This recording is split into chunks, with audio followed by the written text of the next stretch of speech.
जय श्री कृष्णा, जय श्री राधे सभी को। बिहारी जी की कृपा आप सब पर ऐसे ही बनी रहे। और आज का जो टॉपिक कह लो, मैं इसी के ऊपर चर्चा करने के लिए आज आई हूँ। काफ़ी सारे सवाल हैं कि हम ठाकुर जी को घर पर लाना चाहते हैं, तो कैसे हमको करना चाहिए? किन-किन नियम का पालन करना चाहिए? कैसे-कैसे हमको सेवा करनी चाहिए? और क्या हमारे अंदर चेंजेस होने चाहिए? तो हम इन सब चीज़ों के ऊपर ही आज बात करेंगे। तो आइए हम जानते हैं ठाकुर जी को हम लाने से पहले हमको किस-किस चीज़ की सेवा क्या-क्या करना होता है और क्या-क्या नहीं करना होता है। मान लीजिए आप कल अपने ठाकुर जी को घर में लेकर आना चाहते हैं, आप वृंदावन से लाना चाहते हैं या अपने घर के आस-पास से जहाँ से भी लेकर आना चाहिए। मोस्टली लोग जो है वो वृंदावन से ही लाना पसंद करते हैं, तो आप वृंदावन से लेके आएँ। उसके बाद में आपको क्या करना है, जैसे कि ठाकुर जी को आप लेने के लिए गए हो, तो आप ठाकुर जी को घर पर लेकर आइए और ठाकुर जी को उसी तरीके से स्वागत करिए जैसे कि जब आप एक छोटे बच्चे को जन्म देते हैं, उसके बाद में बच्चा घर पर आता है, तो उसी तरीके से आप ठाकुर जी का स्वागत करिए। ठीक है, उसके बाद में आप अपने लल्ला को लाइए, चाहे तो आप पंडित से पूजा करा लीजिए, नहीं तो आप स्नान आदि करवा के पंचामृत स्नान करा के लाला को वस्त्र नए पहना के आप बिठा सकते हो। उसके बाद में उनकी आरती पूजन करिए और उनको यह बोलिए कि ठाकुर जी आज से ये घर जो है आपका है और हम इस घर के सेवादार हैं। ठीक है? और कान्हा जी को सात्विक भोजन दीजिए। भोग किस-किस का नहीं होता? मसूर की दाल का नहीं होता है, प्याज, लहसुन और गाजर अ, और क्या था जामुन, बैंगन, इन सब का और मसूर की दाल, इन सब चीज़ों का ठाकुर जी को भोग नहीं लगता, वर्जित है। मतलब हाँ, नहीं लगता है इन सब चीज़ों का। हमारी गुरु भी यही कहते हैं कि इन सब चीज़ों का भोग हमारे ठाकुर जी को नहीं लगता है। ठीक है? और अब आप ऐसा भी सोच ही रहे होंगे कि हम तो प्याज़ लहसुन खाते हैं और हम कैसे छोड़ दें? अगर आप प्याज़ लहसुन नहीं छोड़ सकते, तो आप अपने ठाकुर जी का अलग से खाना बनाइए। चाहे पराठा, आलू, दही जो भी आप देना चाहें अपने लल्ला को दीजिए, पर सेवा रखिए। और उसके बाद में फिर क्या करना है, जैसे आज का दिन हो गया, आज अपने ठाकुर जी को लाए हो, तो प्रेम भाव से आप सुलाएँगे उनको, ठीक है? अब हम नेक्स्ट डे से अब शुरू कर देते हैं कि लल्ला की सेवा डेली बेसिस पे कैसे करनी है। मॉर्निंग में सर्दी का टाइम है, तो आप सर्दी में लल्ला को 8 बजे तक उठा दीजिए। 8 बजे उठाएँगे और आप जल्दी उठिए। सबसे पहले आप जल्दी उठिए, जल्दी उठने के बाद जो भी आपके घर के काम हैं वह कर लीजिए, खाने को छोड़ के। आप नहाने के बाद ही अपनी रसोई के अंदर खाना-पीना बनाएँ, क्योंकि अगर हम ऐसे ही स्थिति में बिना नहाए जाते हैं और खाना बनाते हैं, तो वो खाने का भोग जो है ठाकुर को बिल्कुल भी ना लगाएँ। बिना नहाए-धोए ठाकुर जी का भोग मत नहीं बनाना, सबसे बड़ी बात। और उसके बाद में नहा धोकर फिर अपने ठाकुर जी जहाँ पर भी आपने उनका जगह बनाई है, उनका स्थान बनाया है, वहाँ पे जाइए, अपने ठाकुर जी को बड़े प्रेम भाव से जगाइए। फिर उनके लिए ठंड है या गर्मी है तो नॉर्मल पानी दीजिए और ठंड है तो हल्का गुनगुना पानी उनको सुबह-सुबह दीजिए। फिर उसके बाद में हल्का गुनगुना उनको दूध पिलाइए। अब लोग आप सोच रहे होंगे कि बिना नहलाए-धुलाए हम कान्हा जी को भोग कैसे लगा देंगे? आप बच्चे के रूप में लेकर आए हो या जिस भी रूप में लेकर आए हो, कान्हा जी जो है वो बाल रूप है। बाल रूप को भूखा नहीं रखा जा सकता। क्या आप अपने शिशु को रख सकते हो? जी, नहीं रख सकते। तो इसीलिए आप अपने लड्डू गोपाल जी को सुबह मॉर्निंग में नहलाने से पहले पानी और दूध ज़रूर पिलाएँ और फिर उसके बाद में आप अ, लाला को फिर स्नान कराएँ, स्नान आदि से निवृत्त होकर फिर उसके बाद में अपने लाला से पूछें, आपको लल्ला आज कौन-सी ड्रेस पहनी है, कौन-सी ड्रेस पहनना चाहोगे, कौन-सा कलर आपको पहनाऊँ? तो अगर कभी-कभी क्या होता है कि जिस कलर के कपड़े भी नहीं होते ना, वह कलर भी हमको मिल जाते हैं। ठाकुर जी की लीला इतनी अद्भुत है कि आप जो सेवा नहीं करते, वो सेवा करनी शुरू तो करें। लाला हमारे ऐसी-ऐसी लीलाएँ दिखाते हैं, आप समझ ही नहीं सकते। उसके बाद में लाला की आपने ड्रेस पहनाया, उनका श्रृंगार करिए सुंदर-सा और फिर उसके बाद में लाला जी को आरती उतारिए, उनके सामने थोड़ी देर बैठ के उनसे बातें करिए। फिर उसके बाद में जो भी आपने नाश्ते में लाला के लिए बनाया है, वो उनको दीजिए। अगर नहीं बनाया तो फिर से आप दूध दे सकते हैं, ठीक है? और फिर उसके बाद में आपको क्या करना है, जैसे 8, 9, साढ़े 9 तो इंसान का बज ही जाता है पूजा करते-करते। और उसके बाद में सबसे बड़ी बात देखो ये है कि अगर हमको कन्हैया से प्रेम है, तो क्या टाइम है पूजा का, पूजा से पहले भोग लगाएँ या पूजा के बाद में लगाएँ, वो कोई फ़र्क नहीं पड़ता है। बस लाला के लिए प्रेम भाव होना बेहद ज़रूरी होता है। अब आ जाते हैं हम 2 ढाई घंटे के बीच में, 2 ढाई घंटे के लिए लाला के पास में पानी और कुछ खाने की चीज़ें हमेशा रखें और इस चीज़ का विशेष ध्यान रखें कि लाला को क्या चीज़ किस समय पे देनी है।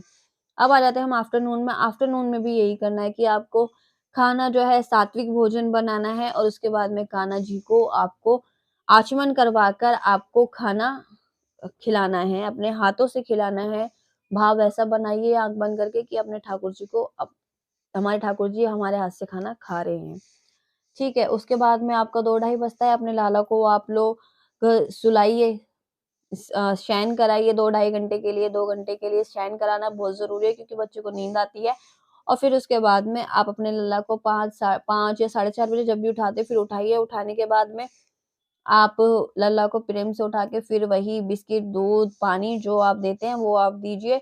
इतने में आपका समय हो जाता है पूजा-पाठ का। फिर से वही आरती उतारिए अपने लल्ला की, बात करिए अपने लल्ला से, "लल्ला आप कैसे हो? कैसी नहीं हो? क्या कर रहे हो?" अपने पूरे दिन का रूटीन अपने कान्हा के सामने बताइए। फिर उसके बाद में रात का डिनर आ जाता है, वैसे ही जैसे आफ्टरनून में किया था वैसे ही आपको डिनर के समय करना है। अब डिनर के बाद में आ जाता है सुलाने का समय। सुलाना कितने बजे है लाला को 9 से साढ़े 9 के बीच में सुला देना चाहिए। कभी-कभी होता है कि लेट हो जाता है, तो वो कोई नॉर्मल बात नहीं है, वो ठीक है। और साढ़े 9 बजे तक अपने लल्ला को सुला देना चाहिए और सुलाने से पहले क्या करना चाहिए? सबसे पहले कान्हा जी को दूध, पानी पिलाकर ही सुलाना चाहिए। लल्ला को भूख ना लग जाए, प्यास ना लग जाए, इसके भाव से अपने लाला के सिरहाने पर कुछ ना कुछ खाने की चीज़, पानी हमेशा होनी ही चाहिए कि लल्ला को अगर रात को भूख लगेगी तो वो खुद से पा लें, खुद से ले लें। ठीक है? ये हो गया पूरा दिन का रूटीन हमारे लाला का, जो मैंने आप सबके साथ में शेयर किया है, जो मैं खुद ऐसी करती हूँ। अब दूसरी चीज़ आ जाती है प्रेम भाव की। अगर आप ठाकुर जी की पूजा सेवा कर रहे हैं, ठीक है? और भाव ही नहीं है, प्रेम ही नहीं है, तो फिर उस पूजा पाठ का भी कोई फ़ायदा है नहीं। क्योंकि हमारे जो ठाकुर जी है ना, वो प्रेम और भाव के बहुत ज़्यादा भूखे हैं। हमारे लाला को सिर्फ़ प्रेम चाहिए। अब वो आप कैसे करते हैं वो आप पर निर्भर करता है। आप अपने लाला के भाव कैसे समझते हैं वो आप पर निर्भर करता है। तो ये सब करना बेहद ज़रूरी है, ठीक है? अब आ जाते हैं हम शुद्धि का कैसे-कैसे ध्यान रखें, ठीक है? मान लीजिए हमारे घर में ठाकुर जी हैं। पहले जैसे जब ठाकुर जी नहीं आए थे, पहले हम कैसे रह रहे थे, कैसे नहीं रहते कि वो हमारे को इम्पोर्टेंस नहीं रखता। पर अगर हमारे घर में अब ठाकुर जी आ गए हैं, पहले घर उनका हो चुका है। दूसरी चीज़ है अगर हम शौच करने के लिए जा रहे हैं, तो हम शौच कर लें और उसके बाद में जो ये हमने वस्त्र धारण करे या तो फिर उतार के जाइए। अब ऐसा नहीं होता है कि हम लोग लेडीज़ में ये होता है कि हम उतार के तो जा नहीं सकते। एक बार को जेंट्स जा सकता है पर औरत नहीं जा सकती। तो औरत को तो जाके वॉशरूम में ही चेंज करना पड़ेगा। तो औरत जो है जो भी कपड़े पहने हो उसको पानी के अंदर ही भिगो कर और अपने दूसरे कपड़े को धारण करे और फिर उसके बाद में नहाकर ही बाथरूम से वो है बाहर आए, चाहे वो पुरुष हो, चाहे वो महिला हो, चाहे वो बच्चा। बच्चा 10 साल से ऊपर है तो उसको नियम ये ज़रूर फ़ॉलो करने हैं। बच्चा 10 साल से कम का है तो उसको नियम फ़ॉलो नहीं करने हैं। बूढ़े जो बुज़ुर्ग हो चुके हैं उनको ये नियम फ़ॉलो नहीं करने क्योंकि बुज़ुर्ग लोग नहीं कर सकते इन सब चीज़ों को। लेकिन हम हट्टे-कट्टे हैं तो हम इन सब चीज़ों को कर सकते हैं और हम पर ये नियम लागू होते हैं। आप वॉशरूम शौच का मैंने बता दिया, आप बाथरूम करने के लिए जा रहे हो तो 4 कुल्ले, मुँह, हाथ, पैर ये सब चीज़ें धोकर तभी आप बाहर आएँ। नहीं तो अगर आप ऐसे ही आ जाते हैं तो पूरे घर में शुद्धि हो जाती है, ना आप अपने कान्हा जी को हाथ लगाएँ, ना आप अपने कान्हा जी को आस-पास उनके घूमें। इन सब चीज़ों का ब विशेषतर ध्यान रखना पड़ता है। अब आप कहेंगे कि जब हमने अपने बच्चे के रूप में लिए हुए हैं तो हम इन सब चीज़ों का क्यों ये सब करें? ये भी बात आपकी ठीक है, पर हम ये ना भूलें कि वह ठाकुर जी हैं, ठीक है? ठाकुर जी के लिए हमें अपने आप को बहुत अच्छे से साफ-सुथरा रखना पड़ता है। अब आ जाते हैं कि जी पीरियड के टाइम पर हम अपने ठाकुर जी की सेवा कैसे करें? ये भी बहुत बड़ी बात है कि इस टाइम पे हम अपने लाला की सेवा कैसे करें? हमने अपने लाला को बच्चे के रूप में रखा है। एक माँ कभी भी अपने बच्चे को भूखा-प्यासा नहीं छोड़ सकती है। ये चीज़ तो हमारे ठाकुर जी भी हमें से जानते हैं, ये तो नेचुरल चीज़ है, जिसको हम रोक नहीं सकते, ठीक है? लेकिन हम इन सब चीज़ों के अंदर शुद्धि रख सकते हैं, जैसे हम शौच करने गए या बाथरूम करने गए, इसकी शुद्धि करनी हमारे ऊपर ज़िम्मेदारी है। लेकिन जो ये पीरियड होते हैं, जो महीने आते हैं लेडीज़ों के, तो इनके लिए तो ये तो नेचुरल है, इसके लिए तो हम खुद अपने आप को नहीं शुद्ध कर सकते। परंतु हम अपने लाला के बच्चे के रूप में, सखा के रूप में हमारे घर में कोई नहीं है, तो हम खुद से सेवा दे सकते हैं लाला को, ठीक है? और अब लोग ये भी सोच रहे होंगे कि जब इन सब चीज़ों पे नियम है, तो इस चीज़ पे नियम क्यों क्यों नहीं है? क्योंकि यह जो चीज़ है, ये जैसे पीरियड आ जाता है, एकदम आ जाए और हमारे हाथ में ठाकुर जी बैठे, तो फिर क्या करोगे आप? और सबसे बड़ी बात है कि एक माँ अपने जन्मे बच्चे को क्या किसी और के भरोसे छोड़ देगी? जी नहीं, वह खुद से ही सेवा करेगी और खुद से ही अपने बच्चे का ध्यान रखेगी। तो ऐसे ही अपने ठाकुर जी का भी ध्यान आप सब अच्छे से रखें, ठीक है? अब आ जाते हैं, हम किसी की मृत्यु हो गई है या बच्चा जन्मा है, घर में सूतक लग गया है, तो अब हम ठाकुर जी का क्या करें? तो एक चीज़ मैं आप सबको अच्छे से बता दूँ, जिसको जाना था वह चला गया, जिसको पैदा होना था वो हो गया। हमारे कर्म हमारे साथ हैं, उसके कर्म उसके साथ हैं, तो हम किसी के चाहे वो हमारे कितने भी ही क्लोज़ थे, अब हम क्या उनके लिए हम लोग अपने लाला की सेवा को छोड़ दें या हम अपने लाला को अपने घर से निकाल के कुछ दिन के लिए किसी और के घर पे छोड़ दें? क्या आप अपने पैदा हुए बच्चे को कुछ दिन के लिए किसी के घर पे छोड़ सकते हैं? नहीं छोड़ सकते। ये आप स्टैम्प पर लिखवा सकते हो, आप अपने बच्चे को किसी के भरोसे नहीं छोड़ सकते। लेकिन आप तैयार हो जाते हो लड्डू गोपाल जी को बाहर छोड़ने के लिए। क्यों? ऐसा नहीं करना है। आपके घर में कुछ भी हो, कुछ भी नहीं हो, उससे कोई मायने नहीं रखता है। आपको अपने से लड्डू गोपाल जी की सेवा करनी ही करनी है। वो कैसे करनी है, वो आप जानो। किसी और के भरोसे आप नहीं छोड़ सकते हो। ठीक है? अब इसके ऊपर मेरे पास में एक प्रश्न आया था कि लोग तो रोने में ही इतने ज़्यादा मतलब पागल हो जाते हैं कि उनको अपना ही होश नहीं होता है।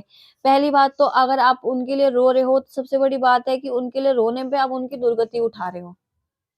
ठीक है? क्योंकि रो-रो के आप उस इंसान की दुर्गति बहुत ज़्यादा उठा रहे हो। इंसान को देखो मानते हैं, इंसान अपना प्यारा सबसे प्यारा हमसे दूर चला जाता है, हमें बहुत दुःख होता है, हमें रोना भी आता है, बहुत सारी चीज़ें होती हैं।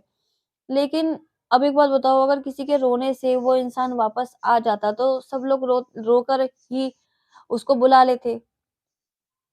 लेकिन इसका मतलब ये नहीं है, देखो आपके घर में भी बच्चे होते हैं, अगर किसी का कुछ हो जाता है तो आप अपने बच्चों का भी तो उस टाइम पे ध्यान रखते हो ना, चाहे आप रो के रखें, चाहे वो आप हँस के रखें, कैसे भी रखें।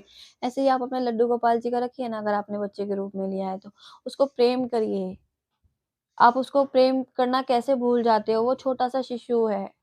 वो भी तो आपके ऊपर निर्भर होके बैठा है ना कि आप उसको खाना दोगे या आप उसको गोदी में लोगे या आप उसको सुलाओगे, उससे बातें करोगे। हम ऐसे कैसे किसी और के ऊपर उसको दे सकते हैं कि आप हमारे लड्डू गोपाल जी को रख लो। क्या पता उसने हमारे लड्डू गोपाल जी को खाना ही ना खिलाया हो। क्या पता उसने हमारे लड्डू गोपाल जी को सुलाया ही ना हो। ऐसे भी तो हो सकता है ना। ऐसे हम किसी के ऊपर कैसे छोड़ सकते हैं अपने गोपाल जी को? बिल्कुल भी नहीं छोड़ सकते गाइज़। मैं अपनी बात करूँ तो मैं अपने लल्ला से इतना प्रेम करती हूँ, इतना प्रेम करती हूँ कि मेरे सामने कोई स्थिति ऐसी आ जाएगी ना, तो मैं अपने लाला को कभी भी अपने से दूर नहीं होने दूँगी। मैं कभी-कभी ये चीज़ सोचती हूँ कि अगर मैं अपने लिए कभी-कभी ऐसा मन हो जाता है ना कि जैसे कभी-कभी घर में लड़ाई हो जाए, कुछ हो जाता है तो कि हम ये कर लें, हम वो कर लें या ऐसा कर लें, वैसा कर लें। मैं ऐसा सोचती भी नहीं, क्योंकि मेरे लाला का ध्यान रखेगा कौन? मैं अपने लाला के लिए बहुत ज़्यादा मतलब बहुत ज़्यादा भावुक हूँ। मैं उसको इतना प्रेम करती हूँ, इतना प्रेम करती हूँ कि मेरे पास में इतनी सारी कुछ चीज़ें हो ना कि मैं सारी चीज़ें अपने अपने लाला के अ, चरणों में समर्पित कर दूँ, अपने आप को समर्पित कर दूँ। मैं उससे बहुत ज़्यादा प्यार करती हूँ। मैं इसीलिए अपने-अपने दिल का भाव आप सबके साथ में शेयर कर रही हूँ कि मैं अपने लाला को कभी भी किसी के भरोसे पे ना छोड़ें। अगर आप सेवा के लिए लाए हैं तो उसको सेवा दो, प्रेम से दो, भाव से दो, उससे प्रेम करो। बस हमारा लाला हमसे चाहता ही क्या है? वो ना तो हमारी रोटी का भूखा है, ना वो सोने से का भूखा है, ना वो किसी चीज़ का भूखा है, वो सिर्फ़ प्रेम का भूखा है गाइज़, बस। और अगर हम उसको प्रेम करेंगे ना, तो वो आपको हज़ारों करोड़ बार लुटा कर देगा। इसीलिए मैं आप सबसे कहती हूँ कि उसको प्रेम करो, कभी भी किसी के और ऊपर निर्भर ना रहे हमारे लाला, क्यों रहे? किस लिए रहे? जो लोग नास्तिक हैं, जो लोग भगवान को जानते ही नहीं, मानते ही नहीं, हमारे गुरु कहते हैं ऐसे लोग तो अभी पैदा ही नहीं हुए। बेशक से चाहे वो 50 साल के हों और आज वो भगवान को नहीं मानते हैं, तो वो पैदा हुए ही नहीं हैं। ये सत्य है गाइज़, बहुत ज़्यादा सच है ये। मैं मैंने एक बार देखा था कि कहते हैं कि पुराण सुनने नहीं चाहिए जो कौन से पुराण होते हैं वो, जो डेथ कर जाते हैं, वो कोई पुराण है, उनका नाम मेरे को ध्यान में नहीं आ रहा है।